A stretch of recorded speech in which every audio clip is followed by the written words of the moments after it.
Average life کیا ہے انسان کی، اس کا کتنا حصہ ہے جو بچپن نہ سمجھ ہے، نہ شعور ہے، نہ ہوش ہے، کھیل کود میں گزر گیا، اور ایک عمر کے بعد پھر وہ بچپن آ جاتا ہے، لیکن لا یعلم من بعد علم شیئا، بڑے بڑے عالم، بڑے بڑے فاضل پھر بچے بن کر رہ جاتے ہیں، دماغی صلاحیتیں معوف، قوا جو ہے مزمحل، اس کے درمیان کتنا عرصہ ہے؟ میکسیمم وقت جو ملتا ہے انسان کو کام کا، ایکسیپشنل ہے لوگ، لیکن ایوریج جو ہے 30 ایئرز سے زیادہ آپ کا زندگی کا جو ہے در حقیقت، جس میں آپ اپنے کسی ارادے سے، اپنے کسی پلاننگ کے تحت، اپنے خود پیش کسی نقشہ کار کے طریقے سے کوئی کام کرتے ہیں، تو کیا زندگی بس یہی ہے؟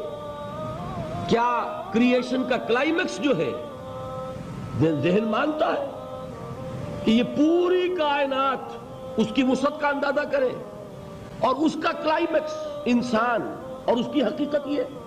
نہیں، انسان کی زندگی بہت طویل ہے، اس زندگی کے 3 حصے ہیں۔ آپ حیران ہوں گے، ذرا غور سے آج توجہ سے بات سنیے، 2 تو سب نے سنے ہیں، میں 3 کہہ رہا ہوں۔ ہماری کریشن کب ہوئی تھی؟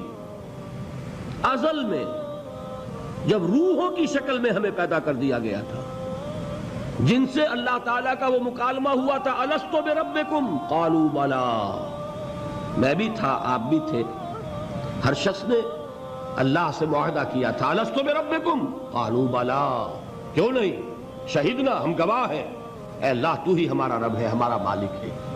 یہ معاہدہ کیا تھا کہ نہیں؟ ہم سب تھے۔ فرق کیا ہے؟ صرف ہماری ارواح تھی، یہ اجساد نہیں تھے، جسم نہیں تھے، ارواح تھی۔ تو کریشن تو اس وقت سے ہے۔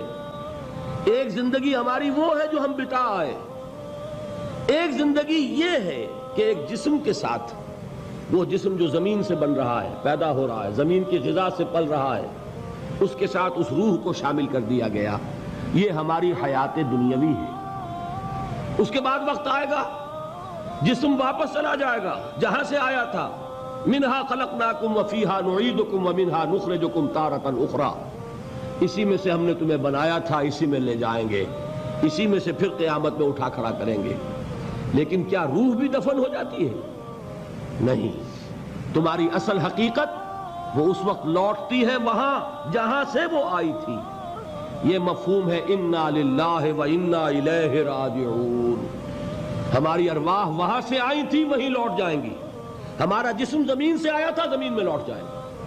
یہ زمینی شے ہے، وہیں سے آئی تھی، وہیں دفن ہو جائے گی، دفن ہو، جلا دی جائے، جو بھی ہو وہیں جائے گی۔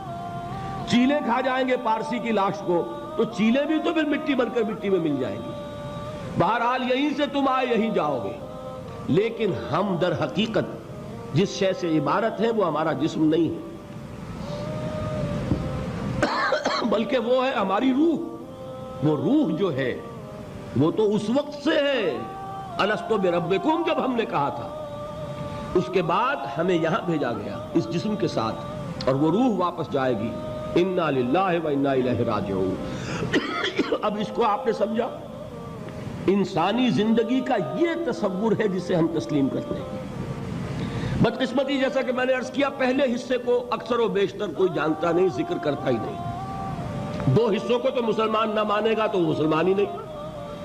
حیات دنیاوی، حیات اخروی، یہ 2 تو ماننے پڑیں گے نا، ورنہ تو مسلمان ہی نہیں بنتا۔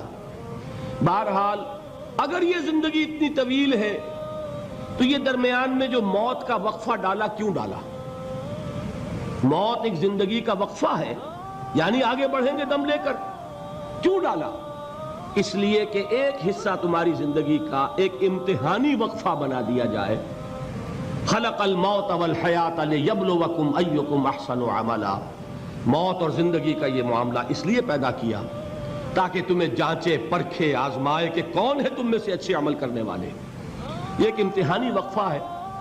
میں نے 30 برس کہے تھے نا، آپ ایک امتحان سے واقف ہیں جو 3 گھنٹے کا ہوتا ہے، 3 گھنٹے کا پرچہ ہے۔ وہ صرف فرق کیا ہے؟ وہ کوانٹیٹیو ڈیفرنس ہے، کوالیٹیٹیو ڈیفرنس نہیں ہے۔